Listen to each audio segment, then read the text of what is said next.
Este es un programa periodístico que divulga el trabajo científico y tecnológico que realizan docentes, estudiantes y administrativos de la Universidad de El Salvador. Santa Ana, un departamento que ha marcado la historia económica de El Salvador. Un censo de población de 1879 revelará datos interesantes de la lógica poblacional de antaño. Desde siempre se consideró como un departamento densamente poblado. Las familias santanecas históricamente se han dedicado a las actividades agrícolas y comerciales. Muchos historiadores han denominado a Santa Ana como la ciudad más capitalista. De 1850 a 1879, Santa Ana fue una región rica por su productividad agrícola. Pero, ¿seguirá siendo Santa Ana un polo de desarrollo?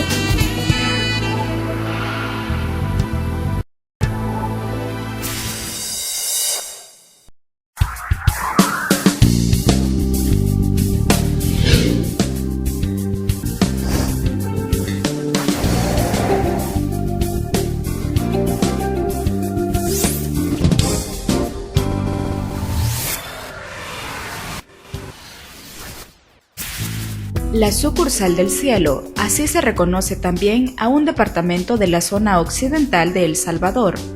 Santa Ana, ubicada a 65 kilómetros de San Salvador, posee una historia trascendental en el ámbito político, económico y social a nivel de país. Ciudad Morena, Ciudad Heroica y Capital del Mundo son apelativos del departamento de Santa Ana, y que además dan pista de lo importante que ha sido este lugar. Al repasar la historia de Santa Ana, encontramos que esta ciudad primero fue habitada por los mayas, posteriormente la ocuparon los pipiles. Ellos le dieron el nombre de Cihuatehuacán, que significa lugar de sacerdotisas. Durante la conquista, la actual Ciudad Morena no se escapó de la huella española, y así sucesivamente hasta consolidarse como departamento en 1855. El departamento de Santa Ana se divide en 13 municipios y la ciudad está dividida en 12 barrios y varias colonias. El clima de este departamento es cálido semihúmedo, clima propicio para el cultivo de algunos productos agrícolas. Históricamente, el añil, el azúcar y principalmente el café fueron el sostén de la economía de la mayoría de familias santanecas. Don José López es un santaneco que dedicó su juventud a las cortas de café y recuerda su diario vivir como cortador. Porque yo me crié con un tío, se apuntaba él y la señora de él, entonces ahí íbamos a ayudarle nosotros a cortar. Ya los acaban a descoger ya como a las 3 de la tarde, a descoger el café para que fuera limpio, y la pepena también nosotros hacíamos la pepena, y ya de allí y así comenzamos en esa ruta. Ya después nos tocó que andar ya apuntados, ya cumpliendo con las órdenes que nos daban los caporales para no tener problemas con ellos, y entonces así como nosotros venimos dándole seguimiento a lo que es el corte de café. Uno de los principales personajes políticos que impulsó el cultivo del café en todo el país fue el capitán general Gerardo Barrios. Desde entonces, el café se convirtió en la columna vertebral de la economía salvadoreña. En El Salvador han existido 3 modelos de producción: el agropecuario, agroindustrial y neoliberal. Los cultivos que le dieron vida al modelo agropecuario fueron el cacao, el bálsamo y el añil. Sin embargo, estos productos luego de un tiempo decayeron. Por ejemplo, el quebranto del añil fue provocado por el surgimiento de los colorantes artificiales. Al decaer estos productos, surge el cultivo del café como una fuerte promesa para rescatar la economía del país. El cultivo de café se concentró en la zona occidental de El Salvador, debido a que las condiciones climáticas de esta zona son idóneas para la producción de lo que se denominó como grano de oro. Santa Ana es el mayor productor de café en ese momento en todo el país. Estaba ya la área de aquí de Santa Tecla. En aquel momento de apogeo, el café se visualizó como un producto capaz de sostener la economía nacional. Era tan grande la cantidad de café que Santa Ana cultivaba y exportaba que se ganó el título de República Cafetalera. La caficultura salvadoreña tuvo un crecimiento tan acelerado que para el año de 1861 se indicó la existencia de 1.6 millones de plantas de café en viveros, 0.69 millones de plantas trasplantadas y 0.60 millones de cafetos en producción. El cultivo acelerado del grano de oro motivó al Estado salvadoreño a promover políticas económicas y liberales, entre estas los decretos de sistema de tierras comunales y ejidos. Además, el posicionamiento del grano de oro en el mercado internacional propició cambios y mejoras sociales en El Salvador. Por ejemplo, la orientación del sistema de transporte para resolver los problemas de movilización de las cosechas. Así fue como empezó a funcionar un medio de transporte de pasajeros y carga, el ferrocarril. Este hacía su recorrido entre las principales zonas de café de los alrededores de Sonsonate, Santa Ana, San Salvador y el puerto de Acajutla. Las exportaciones principalmente se destinaban hacia Europa. Sin embargo, durante la Segunda Guerra Mundial, Estados Unidos se convirtió en el principal comprador, llegando a importar el 84% de las cosechas de café. El incremento del consumo de café en los países industrializados como Europa y Norteamérica aumentó la demanda a un mejor precio. La actividad cafetalera tuvo gran impacto en la historia política, económica y social, tanto a nivel local como nacional. Y esto ha motivado a muchos intelectuales a desarrollar investigaciones desde diferentes enfoques. Un estudio científico desde la perspectiva de la historia regional lo ha desarrollado un historiador de la Universidad de El Salvador. El historiador Jorge Juárez centró su atención en el departamento de Santa Ana en 1879. En ese momento la actividad fundamental era la agricultura. En torno a eso se movía toda la actividad social y laboral en Santa Ana, y más específica en torno al café, al azúcar y al añil. Eran como los tres rubros más importantes, y dentro de eso, por supuesto, era el café el que más destacaba. Santa Ana es el mayor productor de café en ese momento en todo el país. Jorge Juárez se interesó particularmente por la historia de la ciudad heroica a raíz de un documento muy valioso, un censo de población de Santa Ana realizado en 1879. Dicho censo se mantiene resguardado en los documentos históricos en el Archivo General de la Nación. Según Juárez, la reconstrucción de esa parte antigua de la historia salvadoreña es una parte fundamental para comprender el tipo de sociedad actual en el ámbito económico, político y social. Al volver, conozca un poco más acerca de los censos antiguos y modernos.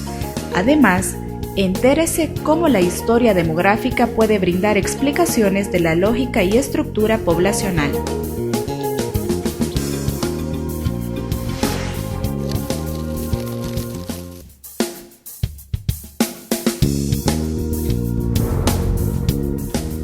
El historiador Jorge Juárez ha realizado un estudio sociodemográfico de Santa Ana a través de un censo de población de 1879.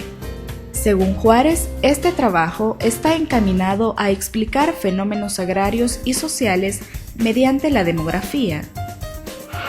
El investigador, a través de este estudio, ha reconstruido cómo era la estructura de la población de esa época, y resulta importante destacar que ya para 1879 el café era el pilar más fuerte de la economía salvadoreña, razón por la que toda la estructura poblacional estaba ligada a dicha actividad agrícola.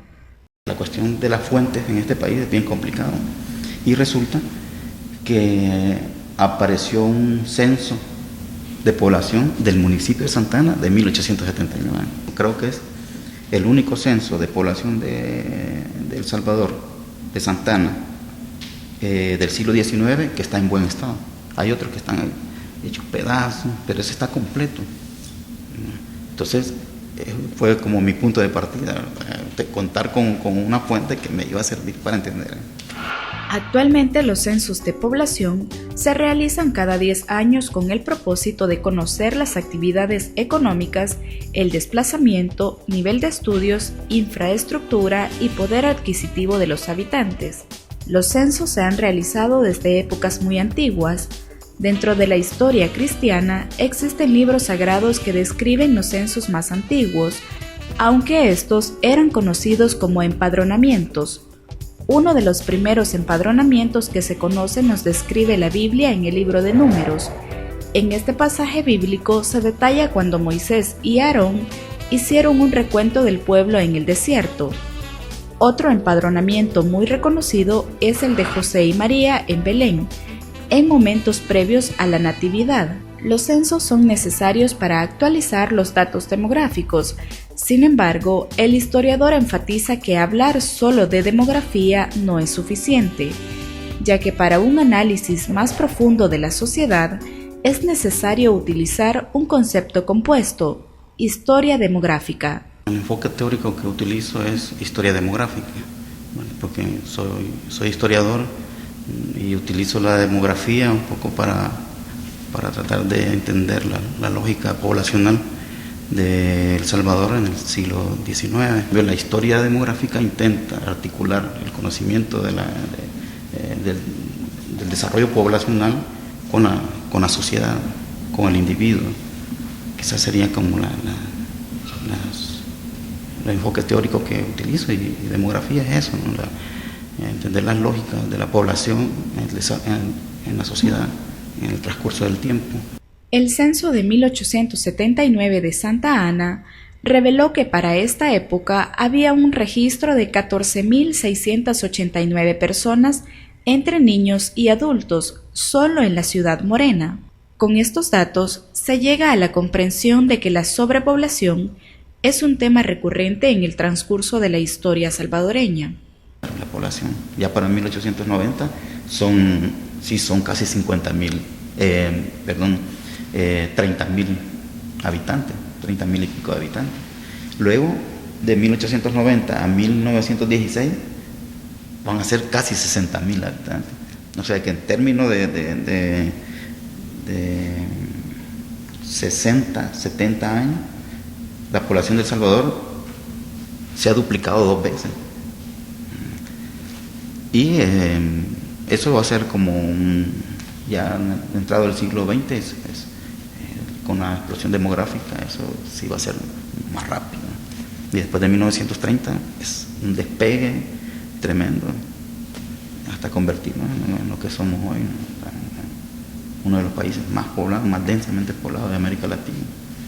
El último censo realizado por la Dirección General de Estadística en 2007 contabilizó una población total de 5.744.113 personas, y ya para el año 2012 se estima la existencia de 6.251.495 habitantes. El Salvador ocupa el puesto número 97 de países con mayor cantidad de habitantes a nivel mundial. La manera de contabilizar a la población ha evolucionado en el transcurso de los años. Desde los antiguos empadronamientos hasta los censos modernos de población, se pueden apreciar ciertas diferencias. Ese censo tiene la debilidad de que, por ejemplo, la cuestión de más social no la tiene. O sea, no sabemos, no dice nada de la raza, no nos dicen casi nada, no tiene ese tipo de datos. Incluso el sexo tuve que crearlo yo, porque no tenía el sexo. Entonces, con base al nombre de la persona y la profesión, definí si era mujer o hombre. No lo podía hacer solo con base al nombre, porque hay un montón de gente aquí que se llama Guadalupe y es hombre. Pero si decía Guadalupe, jornalero es hombre, ¿no? Hasta 1881 que se crea la Dirección de Estadística. Pero antes era bien complicado porque todo está como por pedazos. Los censos modernos deben cumplir con 3 características básicas: la universalidad, es decir, que la enumeración debe abarcar a toda la población. La segunda característica es la simultaneidad, implica que el periodo de referencia sea el mismo para toda la población. Y por último, el censo debe estar referido a un territorio definido. De antes, ¿no? Por ejemplo, este censo que yo le hablo de la década del 50, se hizo en Santa Ana en un momento, al siguiente año se hizo en San Salvador, en la zona central, en otro momento, otro año se hizo en la parte oriental. Hay unos departamentos que no aparecen, entonces no cubre, no es universal porque no cubre a toda la población y no se hizo en el mismo momento en todos lados. Un censo moderno se hace en el mismo momento para todo. Eso es una de las características. Y creo que con este censo ellos intentan superar ese. El sexo, la edad, ocupación y nivel educativo de los habitantes son datos que quedan plasmados en los censos. Los censos son una fuente potencial para el análisis histórico de un país.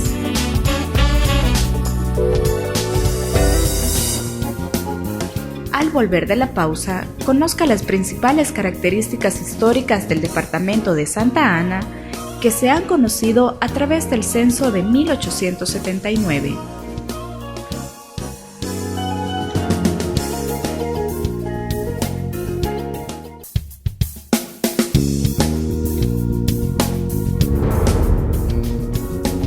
Santa Ana es un departamento que guarda una parte histórica muy importante que contribuye a comprender el tipo de nación actual. Una tradición muy popular de Santa Ana son las fiestas julias.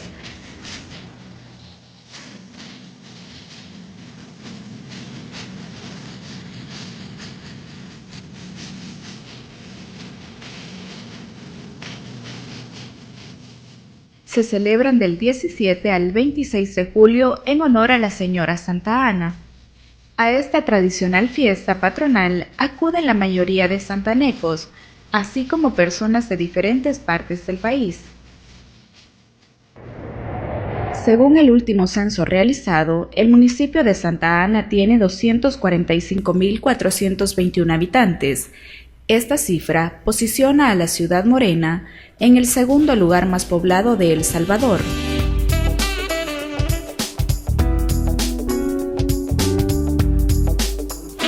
El trabajo agrícola ha sido el pilar de la economía de la mayoría de familias santanecas y especialmente en el periodo comprendido de 1850 a 1879.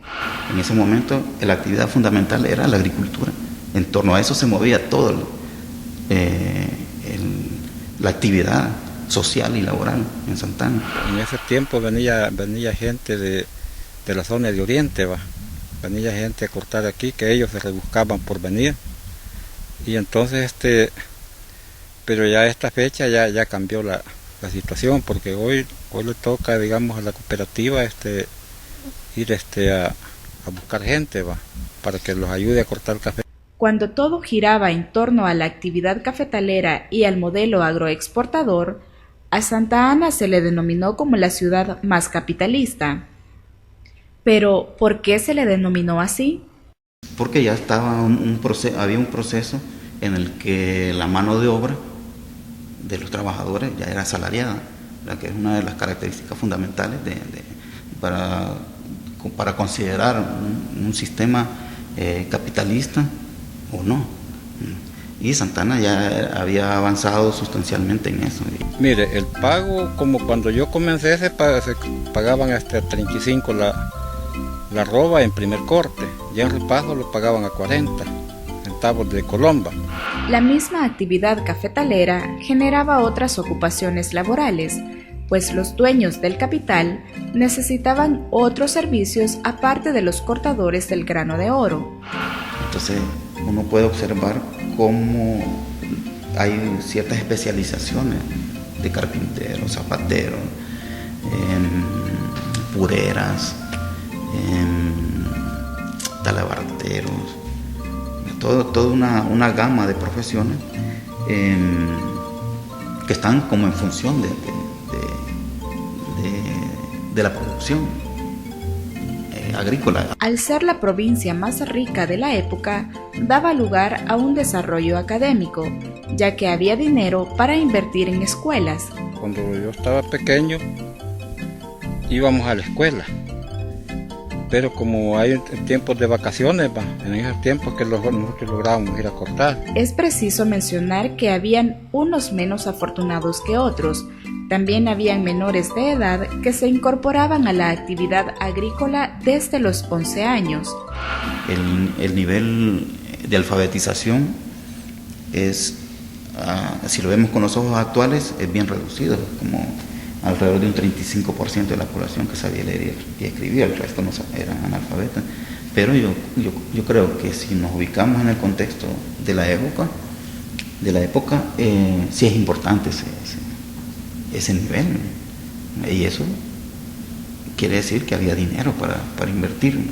La Escuela de Artes y Oficios José Mariano Méndez fue el primer centro educativo de Santa Ana. Es una impresionante edificación construida a mediados del siglo XIX y fue un espacio para la enseñanza académica y artística.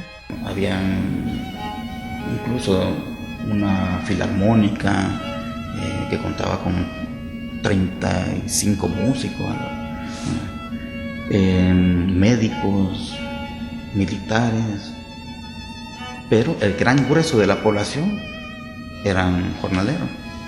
El 85% de la población económicamente activa eran jornaleros. Esa es una característica muy importante a tener en cuenta. Eran jornaleros que se dedicaban al trabajo agropecuario y fundamentalmente el café. El estudio histórico de la demografía de Santa Ana enfatiza en la importancia de cuestiones de género, un tema que actualmente genera mucha controversia.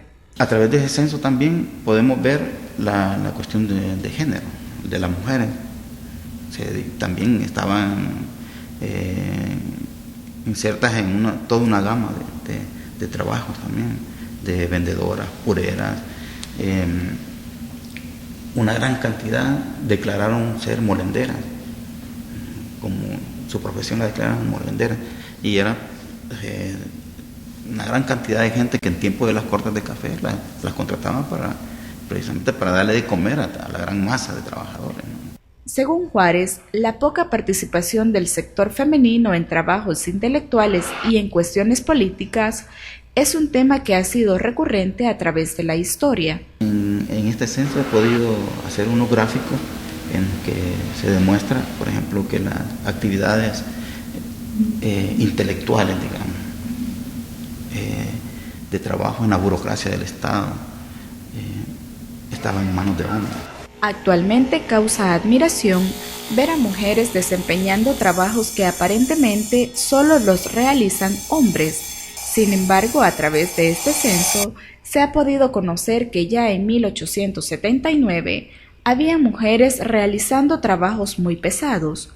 Habían mujeres que tenían trabajos que uno piensa que están asignados a los hombres. En la época, por ejemplo, en los rastros, donde matan las reses. Entonces, había mujeres trabajando, y algunas declaraban trabajar de zapatera. El café potenció rápidamente la economía de Santa Ana y llegó a considerarse como un polo de desarrollo, y esto despertaba el interés de muchas personas por dedicarse a otras actividades. El dinamismo de la economía propició un tipo de migración, del campo a la ciudad.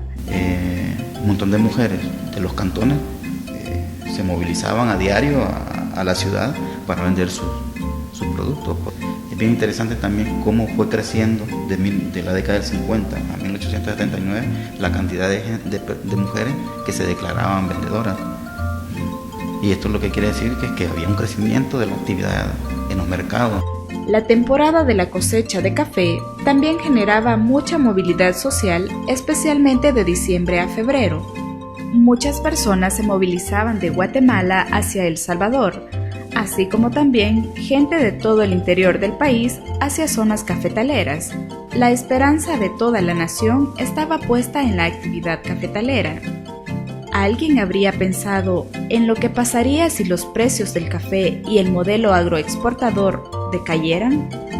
En 1929 inició la crisis económica mundial que dejó más repercusiones de las imaginadas. La crisis se generó en Estados Unidos cuando su bolsa de valores decayó.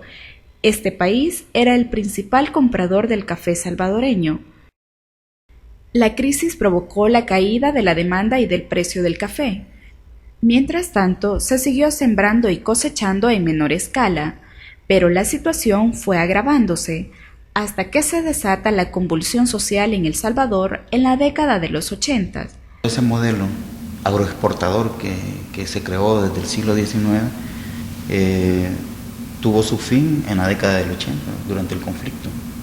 En la década del 70, 80, es que de alguna manera se desarticula ese proyecto agroexportador. La inestabilidad de los precios del café, sin lugar a dudas, sigue afectando la economía actual, tanto de grandes como de pequeños productores. Según reportes oficiales, solo en el primer trimestre del 2012, los precios internacionales del café han experimentado un descenso de más de $100, ya que el quintal ha pasado de $300 a alrededor de 182. Para los caficultores salvadoreños, esa caída de precios del grano de oro afecta tanto porque es más difícil cubrir los costos de producción. Es así como Santa Ana dejó de ser una potencia económica interna. Entonces, todo este tipo de cosas son importantes plantearlas y que dan luces a por qué somos como somos ahora. La historia demográfica es el camino para comprender la situación política, económica y social de nuestros días.